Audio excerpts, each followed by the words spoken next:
Welcome, everybody, to Palm Beach County Friday Night Football. Dan Oliver and Bill Bolander calling the game between the Wellington Wolverines and the Hawks of Seminole Ridge. First, we want to thank our sponsors, Wellington High School, Seminole Ridge High School, Palm Beach County Sheriff's Office, and Palms West Primary Care Associates, Mohammed Yaqub, MD. So, Bill, we have an interesting game which got a little more interesting just before, maybe an hour or so before the kickoff here. The starting quarterback for Wellington, Tyler Vanacore, who has really been the leader of the team for their 4 victories in a row that they are coming off of, is not playing tonight and not playing the rest of the season.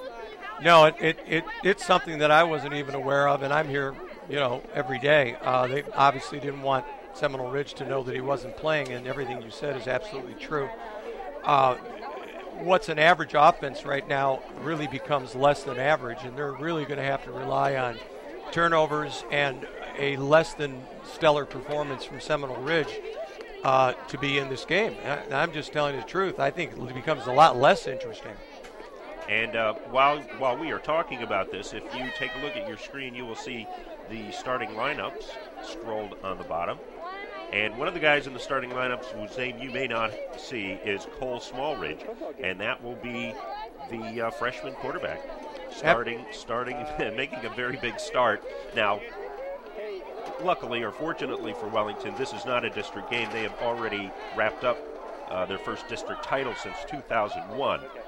Still, it would be something if this kid could come in and show some poise and lead the team to a couple scores and compete against what is a very good Seminole Ridge football team. Obviously, and I don't think there's any down about it. I don't think there's any downs for him. I think he just goes out and does the best he can, and anything he does that's positive is really a plus. He is also fortunate he has a very good offensive line in front of him, because if they were young and inexperienced, it would be even more ghastly.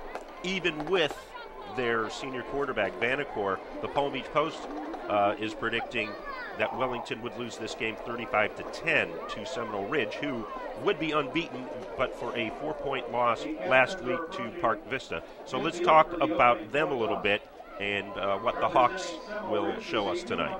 Well, Matt Dickman and his staff, I really believe, are one of the best, if not the best, coaching staff in Palm Beach County.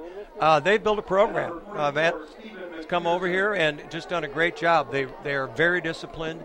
They do what they are going to do, and they do it very well, and they're very physical. So it's going to be a very big test for Wellington to stay in this game. Now, one thing we were expecting, as you see the starting lineups there on the bottom of the screen, we're expecting a lot of running, because that's what both of these teams really do. That's their bread and butter. Does that now change for Wellington? Are they going to have to put the ball up in the air now that Vanacore is not available? Well, unless early they establish the fullback who's their next leading rusher, I think you're going to probably see Wellington throw more passes tonight than they've thrown this entire season. And the reason is because their next talent level is out at wide receiver. And if they can get the ball up and get matchups in the secondary, I think those 6'5" receivers might be able to wrestle a couple of balls away from the Seminole Ridge defensive backs. Rex Kirby is one of them. He's a basketball player, 6'6". He can get up there, so could be a difference maker. And, of course, the fullback we were talking about is Andy LeMay. So definitely a lot on his shoulders tonight. And, as you say, the offensive line really going to have to help Mr. Smallridge out of it's a bit of a jam for a young kid like this. Absolutely. Seminole Ridge is a ball control team, and Wellington has been pretty much that, tried to do that all year long. But Seminole Ridge is the epitome of ball control. Matt likes to grind it out. He likes to keep the clock running, shorten the game. So this first series of downs is going to be extremely interesting, and it looks like Seminole Ridge is going to get the ball first.